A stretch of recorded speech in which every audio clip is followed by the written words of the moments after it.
Oh no.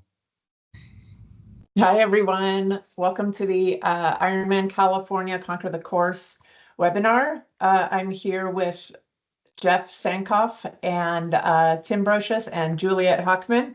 Am I frozen, guys? You're No, you're making moving now. You're faces. good. Okay, good. We're having some technical difficulties as usual on these webinars, but um, I am the marketing manager for Ironman California. Just a quick note, we are 95% sold out. So if you're not registered yet, or if you have friends who want to register, teammates, please tell them to do so soon. Another quick note, we use the Q&A button for questions at the top. We're not going to be answering any raised hands. So just, to answer your questions there, and we'll either answer them in the background or we will ask them live. So our race director, Jenny Matchell, is having some technical difficulties getting onto the meeting. I'm going to try to get her on here in a second, but for now, Tim Brocious is going to stand in. He's been to this race all of the years it's happened and not happened. So he is the expert here on the logistics. And then Jeff and Juliet are here as coaches from Life Sport to talk through race day. So I will hand it over to Jeff for now. Hey, everybody. I am going to go ahead and share my screen here. You can see it, Juliet. It's good. All right, cool.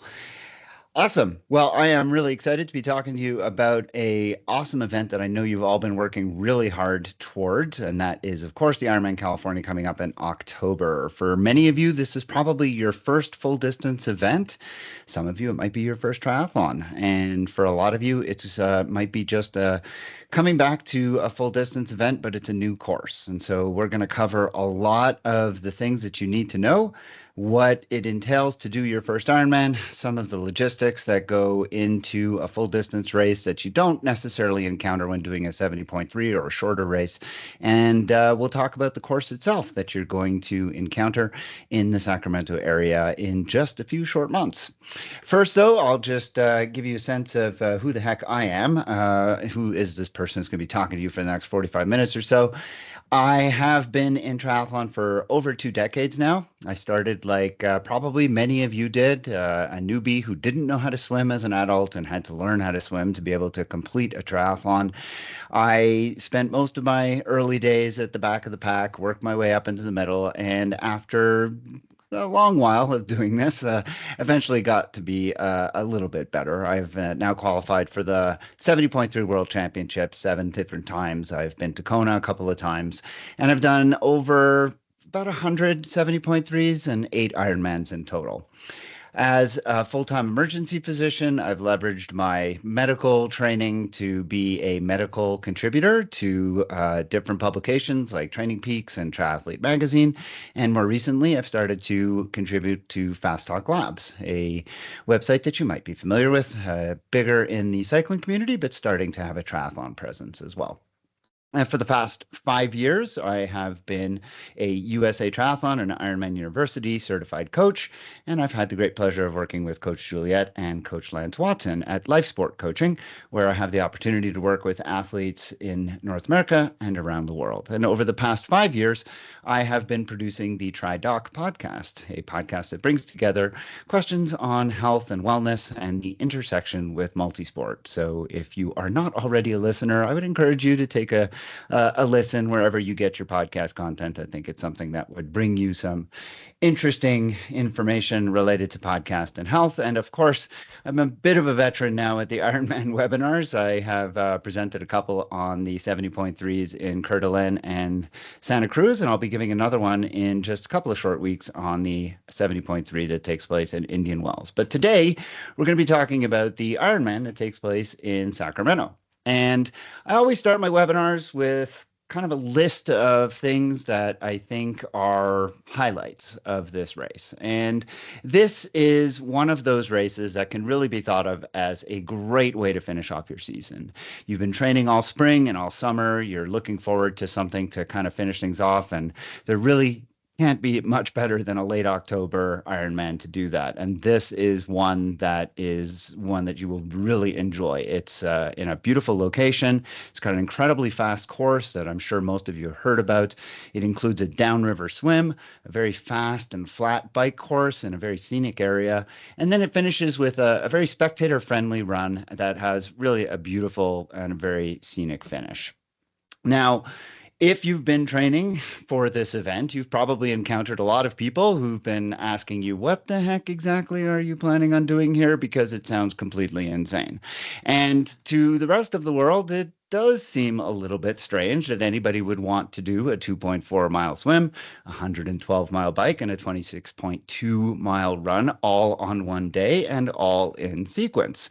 However, all of you and I know that it's not so crazy. It's just a pursuit that we've chosen to do. And you should remember that as hard as you're working now and as hard as the day may turn out to be, this is one thing that we've all chosen to do because of a love of endurance sport, a love of life, and the fact that we are a group, a community that really rallies behind each other and celebrates these things because it is something that really a very small percentage of the population in the world gets to do.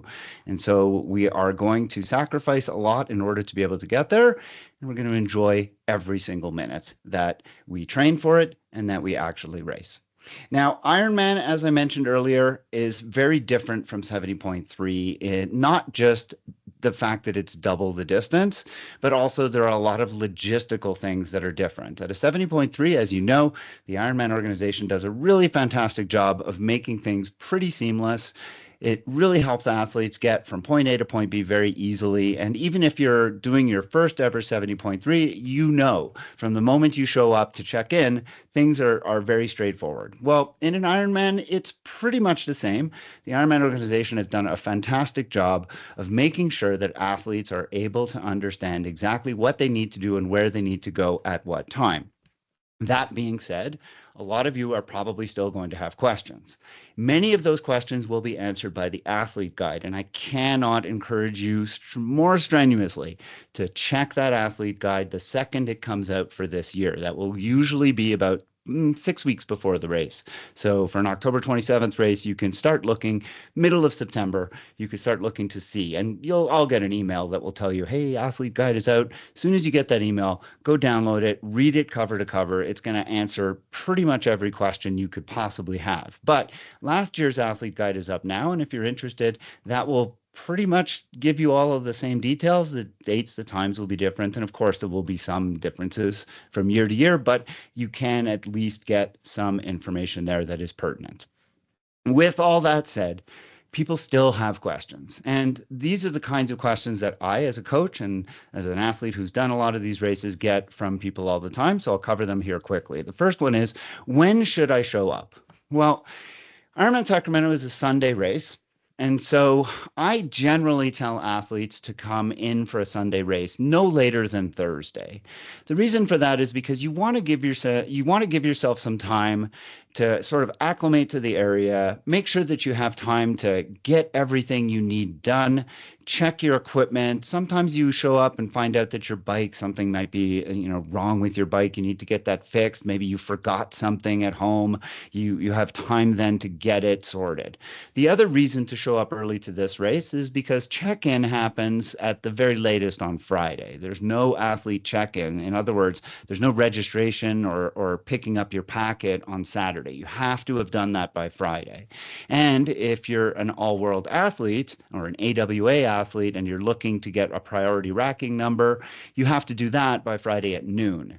If you're a new person to the world of 70.3 and Ironman, you're not going to know what I'm talking about with AWA, so don't worry yourself about that. But if you have been doing these races for a while and have AWA points, this might be important to you. And so the earlier you can get to the athlete check-in, the better your racking number will be if you have AWA status. But for all athletes, I would recommend you get there at the very latest Thursday. It is acceptable to get there Friday morning if you're kind of a local, but for most people, if you're traveling, getting to the race Wednesday or Thursday is probably your best bet.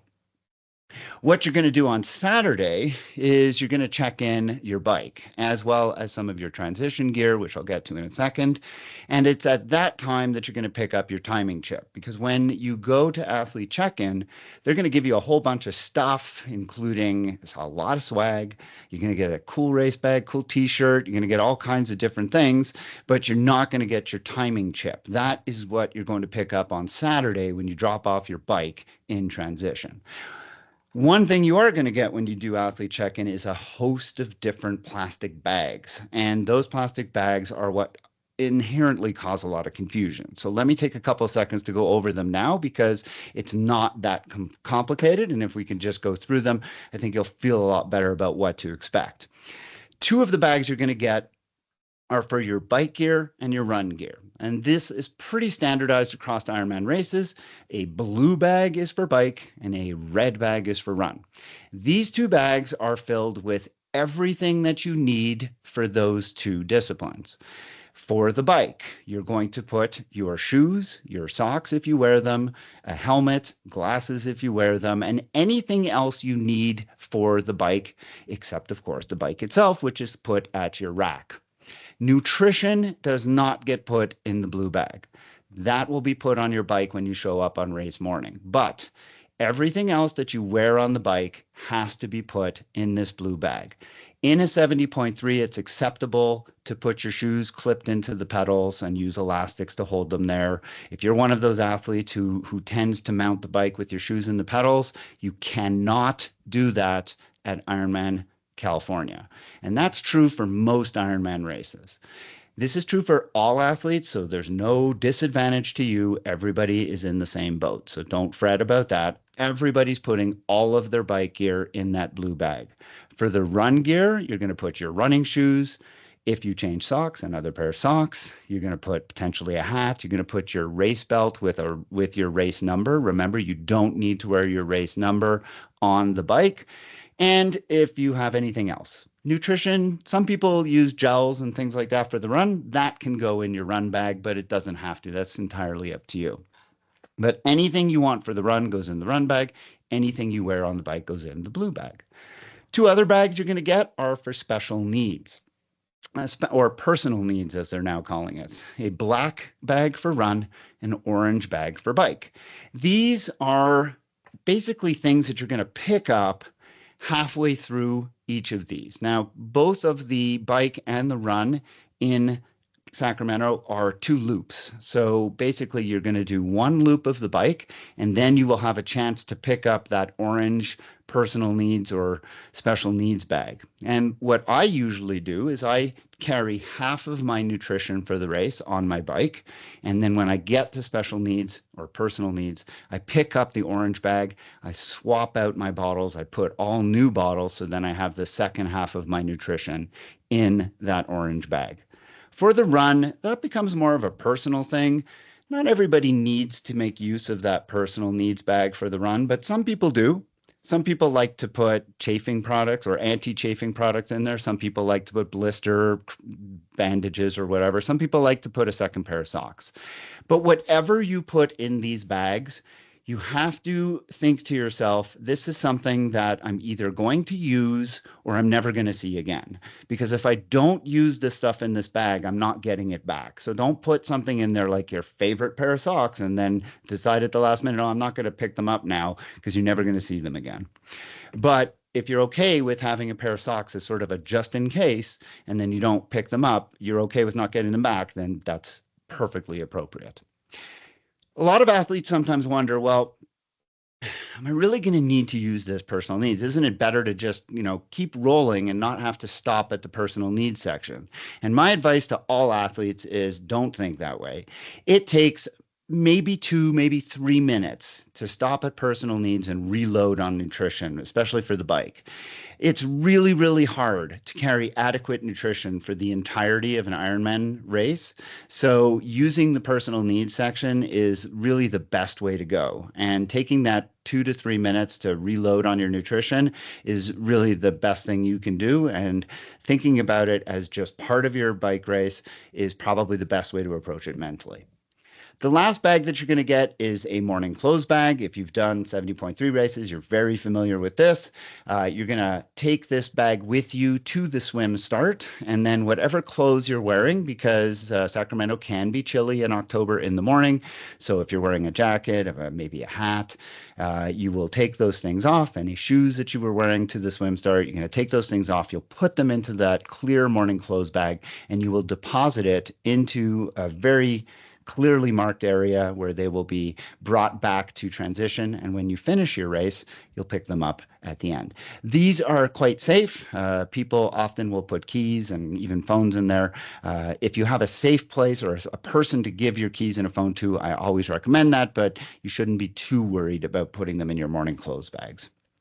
The last piece of the logistics that I want to talk about is the practice swim. People are always curious about whether or not there's a practice swim, and there is indeed a place that you can do a practice swim for this race. However, you need to know that because this is a kind of a unique event that takes place in a river within a city, that river is open most of the time to boat traffic. And the Sacramento River specifically can have a high amount of boat traffic. So the organizers have asked that when you do your practice swim, you do so only in the American River.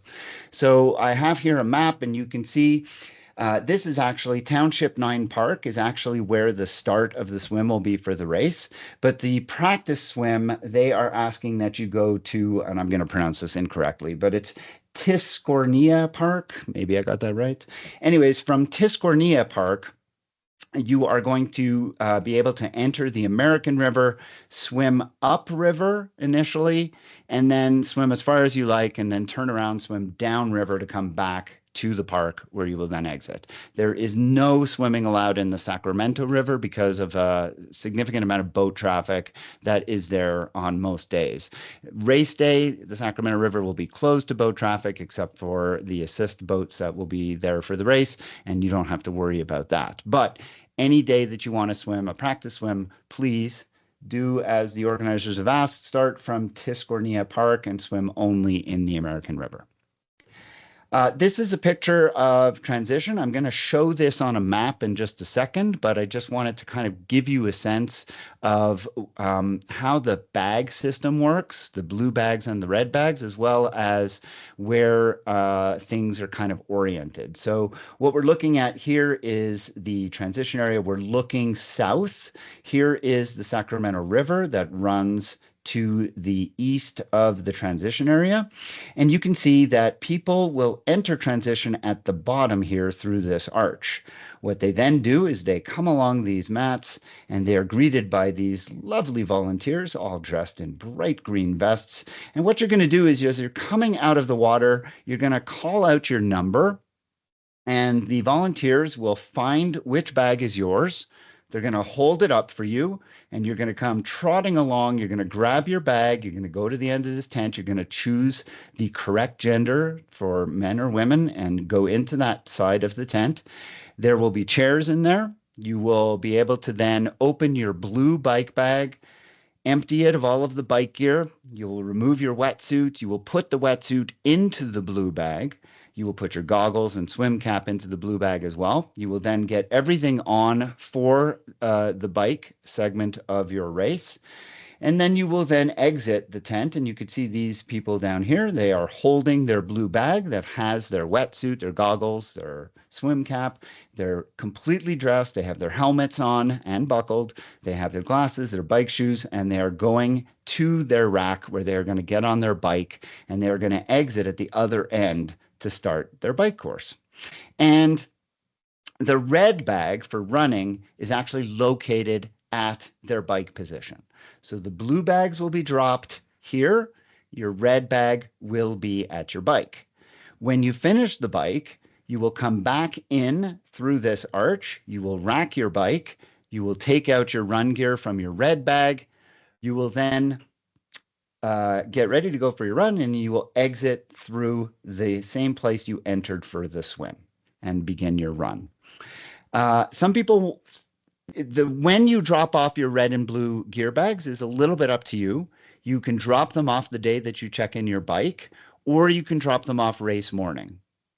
If you drop them off on Saturday when you drop off your bike, which is what I would recommend you do, because that way you have less to bring with you on race morning. You drop them off, you put them there, you will have access to them on race morning. So you can drop your bags off on Saturday when you drop off your bike. You put your red bag with your bike, you put your blue bag on the racks where the your number indicates you should. And race morning, if you need to add something, if you need to take something out, you forgot, whatever, you can get access to those bags when you come into transition on race morning.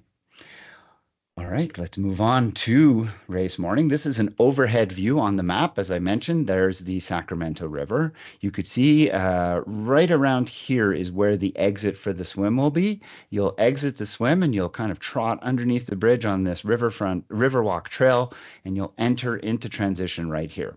But when you arrive in the morning, there is this large parking lot, and you can actually see it in this picture. This is the parking area here, and you can see it's quite full, but there's actually quite a bit of space left. So there is no need to be concerned about parking, although, as always, we would like for people to carpool as much as possible, or if you're close enough to be able to even walk, then you should. But you could see that there is more than enough parking very, very close to transition.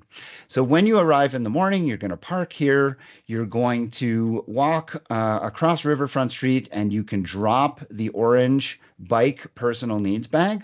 You can then cross over to the Riverfront Trail or the Riverwalk Trail. You can drop your black run personal needs bags, and then you can proceed into transition, get everything sorted for your bike, check your tires, make sure that everything looks the way you want it to, make sure that everything is good with both your run bag and your bike bag, and then make your way over to the shuttle bus area where the buses will then take you to the swim start. And that will bring us to the swim. And I'll pause for just a moment to see if there are any questions that have come up that should be answered at this point about the logistics. Hey, Jeff. Real quick before I go into that, I just want to make sure that everyone has their cameras off. It can be a little distracting, so please do so if your camera's on right now. Real quick, let's see. Is transition not in the stadium this year?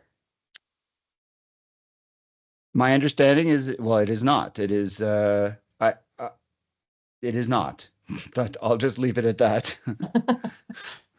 It Tim, is do you right want to jump there. in on It is that? right where I have it there. I don't know if Tim or Jenny want to comment on that. Yeah, Tim, you no, want to go? You want me to go? yeah, great question. In years past, we did have the transition inside the stadium. This year, it is not. So it significantly cuts down on your swim to bike run. It is located there on the map, as you can see. It's just adjacent to the park. Okay. Next question. Blue bag with wetsuit and goggles. Does it get left in the tent or carried to the bike and left there? Carried to your bike and left at your bike. Okay, great. One more. I'm not sure if you answered this or not. Will there be wetsuit strippers this year? Yes, Tim? there will be. Yes, yes, yes. Thanks, Jenny. Yay, wetsuit strippers. Don't forget to bring tips. They always appreciate it, or at least a big smile. Great. That's it for now. Thanks. All right. So let's move along to the swim. This is an aerial shot of the swim from the view of the American River as it joins the Sacramento River. You can see it really is a beautiful swim. It is not quite as fast as the swim that I just did a couple of weeks ago in the Oregon River, but I'll tell you, it's not too far off. People always ask, how fast is the current? It's pretty darn fast. The fastest swimmers are going to be swimming around 45 minutes or so. But even the slowest swimmers I'm seeing are swimming around 1 hour to 105, which is normally an average swim time. So you can count on a pretty good assist from this river current.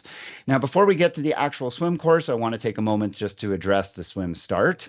This is not Sacramento. This is actually Coeur d'Alene, but the swim start is the same now across all Ironman events and should be done by seating yourself fairly and accurately, or as accurate at least as you can be, about what you think your anticipated swim time would be for an Ironman without a current.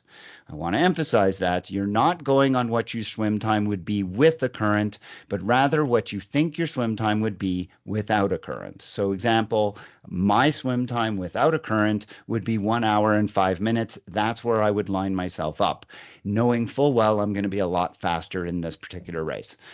Now, that means that what will happen is you will see that there will be a corral at the swim start and there will be people holding different signs. And those signs will be with times on them. There will be people with times of like, less than an hour, and then an hour to an hour 5, and an hour 5 to an hour 10, etc., all the way to about 2 hours plus. And it's incumbent upon swimmers to be honest about this. This is not a judging thing. This is not a gamesmanship thing. If you are a slow swimmer and you put yourself at the front thinking, oh, I'm going to give myself more time to swim, you are not accurate in that, because everybody has exactly the same amount of time, 2 hours and 20 minutes to make the entire swim course. And I guarantee you, no matter how slow you are, you will get this swim done well within that cutoff time. So don't put yourself further ahead than you should be, because if you do, you're in for probably not the most pleasant swim. Slower swimmers who put themselves towards the front tend to get a lot of contact as the faster swimmers go over them or by them. And the faster swimmers who put themselves towards the back tend to create a lot of contact, and nobody likes that. So the best swim starts are when everybody is as honest as possible and puts themselves exactly where they should be, based on, again, the time that they would swim an Ironman swim without a current. And as you can see, there will be 4 to 5 swimmers going at a time, and this makes for a very pleasant, very open swim, minus all of the chaos. The swim course is very straightforward. Buoys will be on your left all the way through. You will go down the American River. You will join the Sacramento River at about maybe almost halfway, and then you will exit just before the Tower Bridge. The sun actually rises pretty much where the legend part is for this map. So the sun will be coming up to your left as you're going down the American River, and then a little bit over your shoulder as you're coming down the Sacramento River. The water temperature last year was 66 degrees Fahrenheit, which sounds chilly, but honestly, from everybody I've spoken to and from my own experience swimming in water, that temperature, it is honestly really comfortable. It will feel a little bit chilly as you get in, but after you've swam for maybe 100 meters, it's going to feel very comfortable in a wetsuit. I don't think that you're going to need a thermal. You definitely won't need a thermal wetsuit, and you won't need a thermal cap or anything like that. The temperature of the water, as long as it's similar to what it's been in years past, is going to be very, very comfortable with a full wetsuit. Even a sleeveless wetsuit will be fine at that temperature. Remember to make sure that you get some nutrition in the time just before the swim, probably 15 minutes before you start. You want to be getting some calories in. It will have been probably a couple of hours since you've eaten. So I always tell my athletes, make sure you get like either a little pack of gels or a waffle or something that you can get some calories in you before you start your swim. Once you get in the water, make sure you don't go out too hard. You want to give yourself a buoy or two just to kind of find your stroke, find your rhythm. Remember, you're getting a good current assist, so it's not like you have to be swimming super hard in order to be going fast.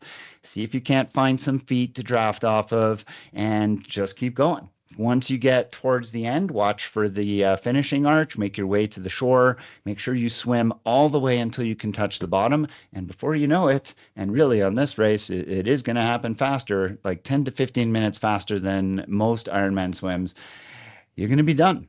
And you're going to be coming out and making your way into transition for the first of the 2 transitions. Are there any questions about the swim, Meg?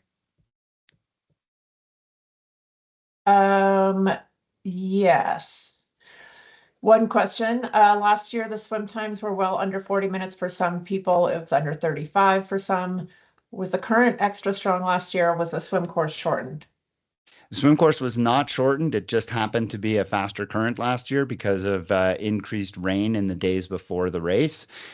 Very weather dependent. So it's just going to depend on how things line up on that day. Okay. So how long from the water to transition? Not sure if you talked about this yet. Yeah, I can just go back and just kind of show And then, this. yeah, Somebody and else, Jeff, yeah. can you make sure you're like very specific when you're talking about the map because sometimes it's hard to see your mouse. It's small and it disappears. That would be Sorry. awesome. Yeah. That's okay. So the Thank you. exit of the swim is right around here. I'm trying to move it. And you're going to run. Maybe Jenny or Tim can chip in, but my guess is this is probably just a few hundred meters to get into transition. It's roughly 0.3 miles from where you exit the water to where you enter transition, roughly. So about 250 meters. No, less than that, like 200 meters basically. Or yeah, so a quarter mile would be 0.25, so that would be 400 meters. Sorry, so about 400 meters then.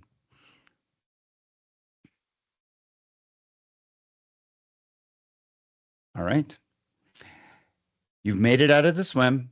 It's time to get ready for the bike. We've talked about what transition looks like in the transition area, and you've seen that it's a really big transition for a big race. I would urge all of you, though, to remember that number one, you're in a race, and number two, transitions count towards your overall time. There are probably a few of you on this call that are concerned about making cutoff times. And I have talked to many athletes in the past who worry about cutoff times, but then take a very lengthy time in transitions and not recognizing that those transitions end up sabotaging their day. So you should do whatever you can to make your transitions as short as possible. Because if you're there to compete, transitions can have a big impact on where you place. If you're there to complete, transitions can have a big impact on the enjoyment of your day and whether or not you make cutoff times. So transitions should definitely be something you think about working on. Transitions should definitely be something that you look at as part of the race. So be quick through transition, but be safe. You definitely don't want to just be kind of walking and taking your time, chatting, socializing, doing all those things. You want to definitely at least be jogging your way through transition. You want to make sure that you get your things and you want to be as orderly as possible, doing the bare minimum number of steps in order to go from swim to bike and then from bike to run. The best way to get transitions done quickly and efficiently is to really spend some time when you check in your bike on Saturday reconnoitering. So making sure you understand exactly where you're going to go from that tent to your bike. How many racks do you have to count? Where are you located on that rack? And then when you take your bike, what's the quickest way to get to the bike exit? When you get back from the bike, how are you going to go as quickly as possible and efficiently to get back to your racking spot? And then from your racking spot, how are you going to get out for the run? Do all of those things in advance. And then most importantly, brick workouts. Doing brick workouts where you combine either a swim and a bike or a bike and a run is really the best way that you can practice your transitions and get quicker at doing them. And really find the ways that you can find things that you do slowly and work on them to become faster. So I urge you to spend some time doing that. Once you are done with transition, you're going to get out onto a really lovely bike course. And this is a bike course that exits the city and will basically take you south for about 28 miles before it turns around, brings you back into town, and lets you repeat the whole experience again. So it's pretty enough that you won't mind doing it twice. You will see through some of the photos that I have here that it is a really lovely course that takes you along some shaded areas, along some open fields. It is a course that, for the most part, has some really good pavement. And everybody I've spoken to tells me the same thing. The roads are great. And to the point that they actually noticed the one section that has not the best surface. And I'll get to that in just a second. This is the bike course. You are going to leave Riverfront Stadium. You are going to head south. And towards the end of the bike course, around just before you get to the turnaround, is the one place where the road surface gets a little bit rough. Now, it's not bad. It's not like you're going to have giant potholes. It's not like you're going to have railroad tracks. It's not like you're going to have You're not going to worry about losing bottles or anything like that. It's just that the roads are so good on the rest of this course that when it gets a little bit bumpy towards the end, you will notice it. You'll notice the difference. And nobody I spoke to said that this bike course has anything but just a really fantastic bike course.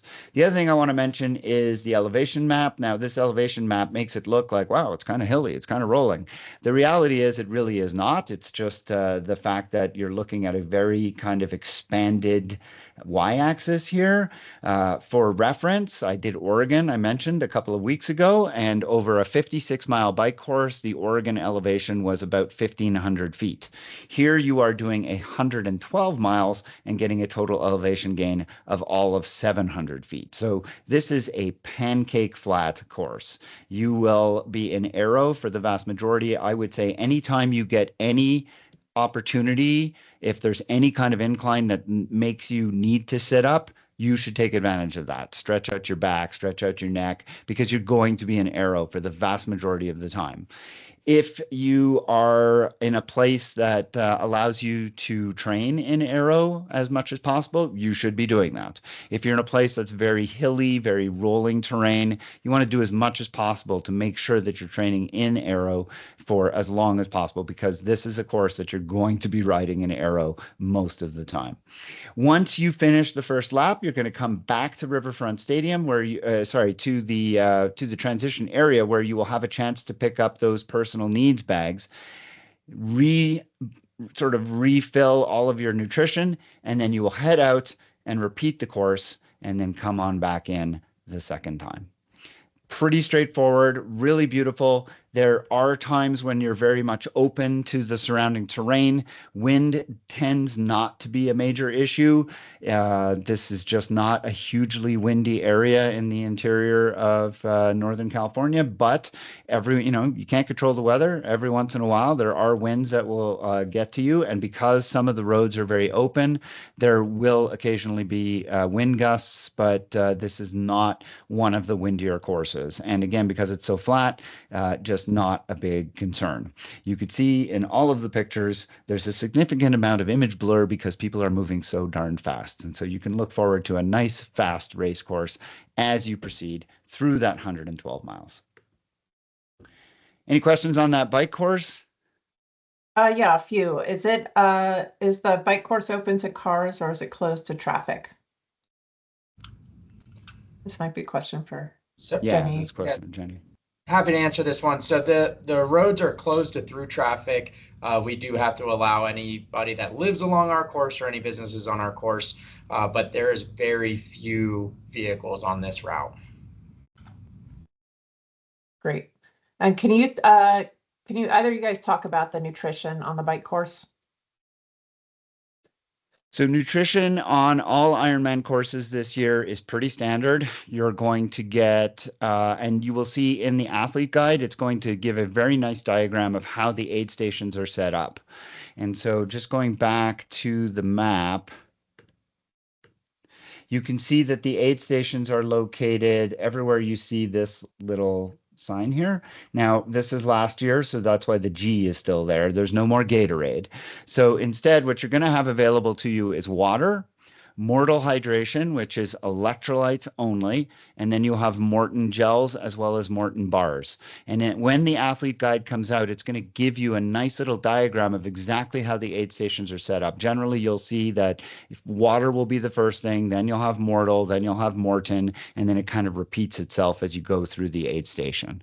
But those are the available things at all of the bike aid stations. Great. That's it. All right. So you're back into transition. And I have exactly the same slide because the same rules apply for T2 as they did for T1. It's a big transition, but you're going to do your best to be as fast as possible. Because you will have reconnoitered on Saturday, you're going to be lickety-split in terms of finding your rack. Your red bag will be waiting for you there so that your run gear is all ready to go. You're going to have practiced your transitions in training so that bike to run feels well rehearsed and really easy to do. And you're going to do nothing besides just drop your helmet, rack your bike. Maybe you've left your shoes in the pedals. That is acceptable for finishing the bike. You can leave the shoes in the pedals. Or if you've run in your bike shoes, you'll just take those off. You'll put your run shoes on and you'll make a bolt for the exit, doing the absolute minimum. And now, well, now you just have a small matter of a marathon. Fortunately, the marathon that you're going to do in this case is flat and fast. There are a fair number of kind of out and backs on this. It's kind of an H-shaped marathon, which means as you leave transition, you will be heading up this way, turning around, coming back, crossing the river, going out here, coming back. And there's a lot of H. You can see it's kind of a dipsy doodle. Don't worry about it. Just follow the people in front of you, follow the signs. It's very easy to navigate once you are out on the course. The elevation profile here, you could see it's very compressed. It's very small. And again, not much elevation gain at all. In Oregon, again, my most recent comparison, we ran a 13.1 mile course that took us over about 410 feet of elevation. This is a full marathon that will take you 400 feet. So this is a very, very flat course. You do not need to worry about elevation. The one thing that previous athletes have told me is that when you get to this part of the course, the upper right-hand part of the course that goes through the park, that once the sun goes down, it can be a little bit dark up in this area. The race organizers are well aware of this. They are working to increase lighting on that part of the course so that this year the darkness will not be a factor. All of the athletes who ran last year did not feel that the darkness was particularly concerning. They just noted it as something on the run course that they remembered. The other thing is when you come through to start your second lap, you will get your personal needs bags, and those will be waiting for you right here. And you will be able to pick out any of the things that you may have left for yourself that you wish to have. Now, one of the things about this run course that in looking at it, I found particularly diabolical was that for the finish, after you've done this H, so you will come down this H for the first lap, you will come down, you will make your turnaround, and you will go back and cross the bridge and start your second lap. But the second time you do it, you're going to make this right-hand turn. You're going to head into the finishing kind of part. And you will note that in order to get the full 26.2, before you get to finish, you have to actually run past the finish, do a little turnaround, come back, and then go to the finish. So I assure you that no matter how hard the rest of the run is, this little jog out and back is probably going to be the most mentally demanding, because the finish will be right there looking at you. And just to show you what I'm talking about, here is that beautiful finish line, that finish line you're all working so hard to get to. There is the Capitol building, but here is that little out and back that these race organizers have so cruelly put right next to the finish line. You're going to have to run all the way down past the finish, turn around, come all the way back up, loop around, and then down to the finish. But once you make this turnaround and get that finish, it will all have been worth it. I have some final thoughts before I take any last questions, and I want all of you just to think about this, because that finisher medal is what you're all going for. Of course, yours will say 2024. The start line of an Ironman is really what you're training for. All of the work that you're putting in now is to get you to the start line. When you get to the swim start, you're done. Ironman is just a long training day, and it's up to you to really get your head around that, because people who have issues on Ironman races, really, it's not because they haven't done the training. You've all done the work, but people who show up either doubt that they've done the work or fool themselves mentally into that they can't do it. You can all do it. You're all working hard. You're all putting in the effort. And once you get there, all of that work is going to come to pass, and you're going to succeed. So you just have to remember that all of the work gets you to the start, and then getting to the finish is purely mental. Now, an Ironman is a really long day, and a lot of different things can happen during that day that you might not expect or you might not have planned for. And so one of the things that causes Ironman athletes, especially new Ironman athletes, a lot of anxiety is the unknown. What's going to happen on the swim? What's going to happen on the run? What's going to happen on the bike? And so one of the ways that you can diminish your anxiety, diminish your nerves going into this race is to start thinking about all of the possibilities and start thinking about how you would handle them. What will happen if my goggles get knocked off in the swim? What will happen if I get to my bike and I start my bike and I get a flat tire? What will happen if I drop my bottle of nutrition? What will happen if on the run I get a cramp? Think about all of these possibilities and think about what your reaction will be. Remember, you've done the work. You can do the race. So it's just a matter of coming up with responses that are focused in positive mindset and remembering that you just need to deal with that adversity and move through. You have to be able to adapt quickly and you have to be able to resume your race plan because you will succeed. There's going to be dark moments. It's a long day. Whether you're out there for 9 hours or you're out there for 17 hours, everybody encounters moments when they doubt themselves. Everybody encounters moments where, honestly, it just kind of hurts. And that's normal.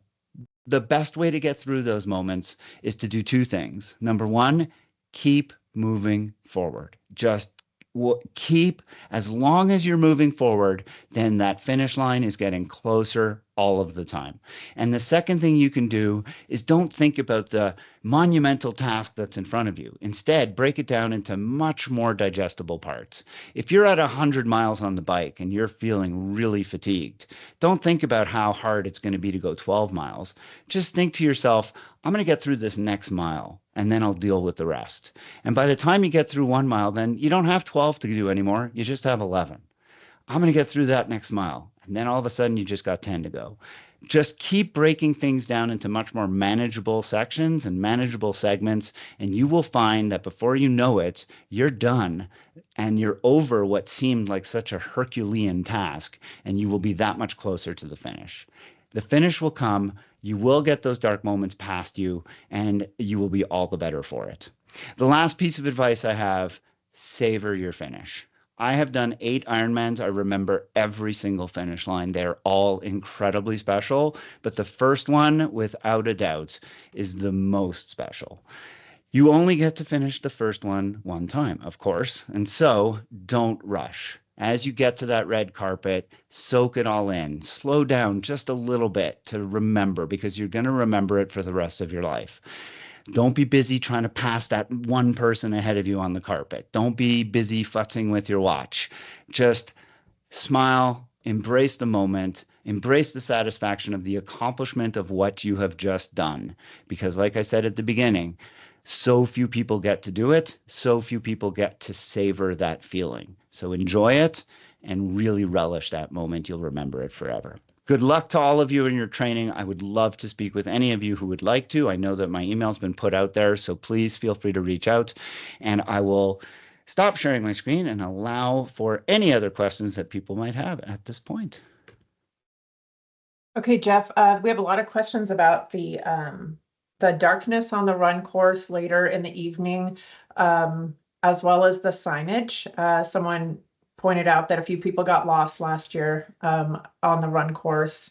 So can you or Jenny speak to the signage on the course and or whether people need headlamps or whatever for the dark? Yeah, I'll leave that to Jenny. Sure, I'm happy to jump in, and hi everyone. I'm sorry I didn't get to make some introductions earlier, but my name is Jenny Matchell. I'm the new race director for Ironman California.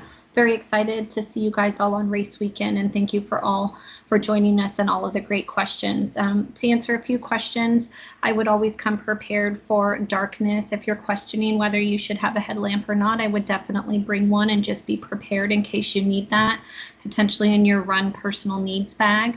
As far as signage on the run course and darkness on the run course, we definitely know that both of those were issues last year, and we're working to make adjustments with additional lighting and better signage to make sure everyone gets to the finish the correct way this year.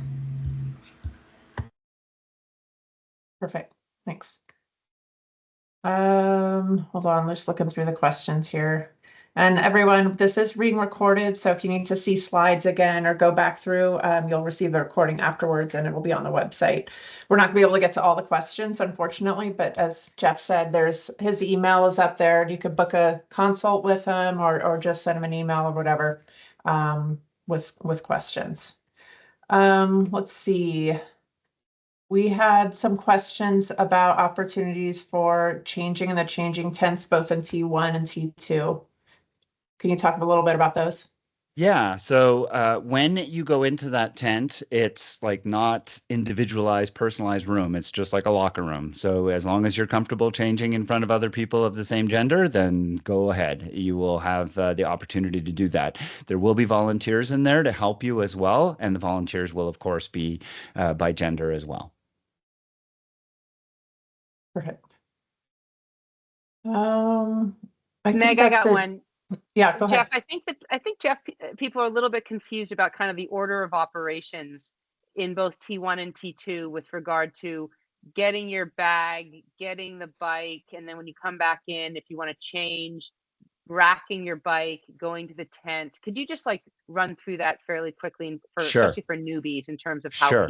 how that works? Sure. I'm going to share my screen one more time so I can show that slide again.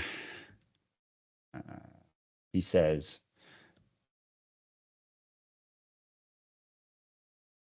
okay, so here's transition. As you come in from the swim, you will have finished your swim. You're wearing your wetsuit. The wetsuit strippers, I'm guessing, are usually located as you get out of the swim. So if you have used the wetsuit strippers, you will be running, holding your wetsuit, holding your goggles and your cap. You will come in through this arch at the bottom, right here. You will then run along this mat and you will call out your number. Let's say I'm number 310. I will just yell. There will usually be a volunteer, usually this gentleman or lady right here, and I will say 310. And this person will yell back 310. And the person who is closest to my bag will grab my bag and hold it out.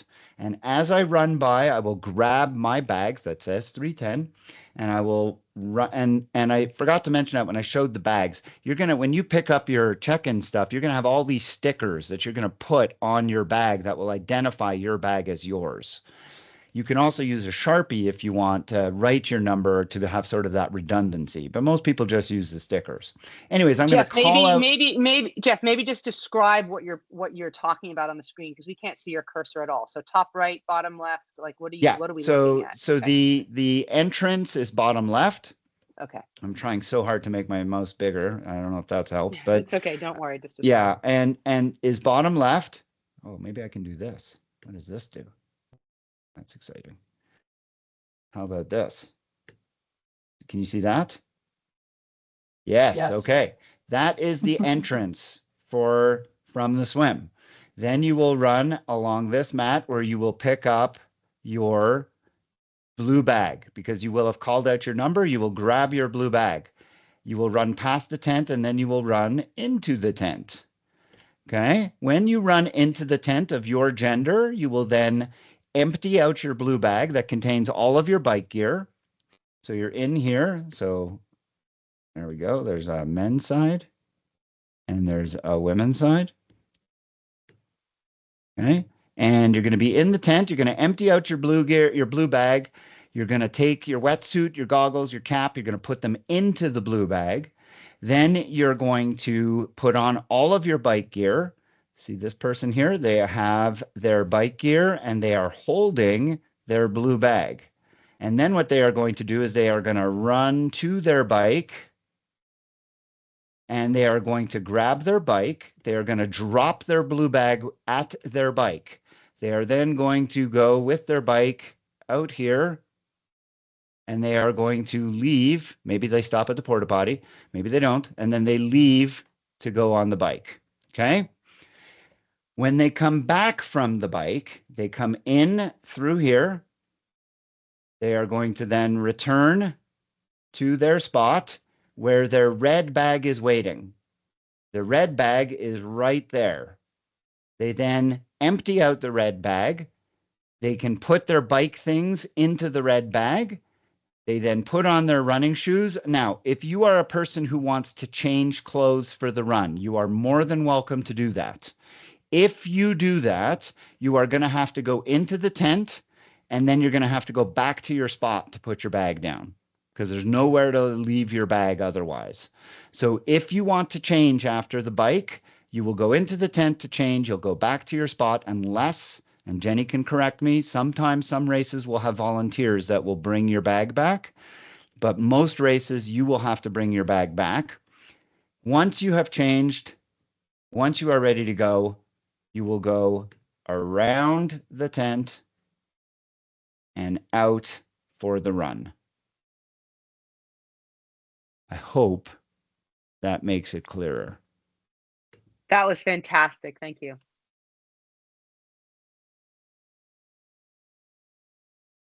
I think that's it for the questions, Jeff. Unless you have any more tips for first timers, because I think we have a lot of first time Ironman on the call.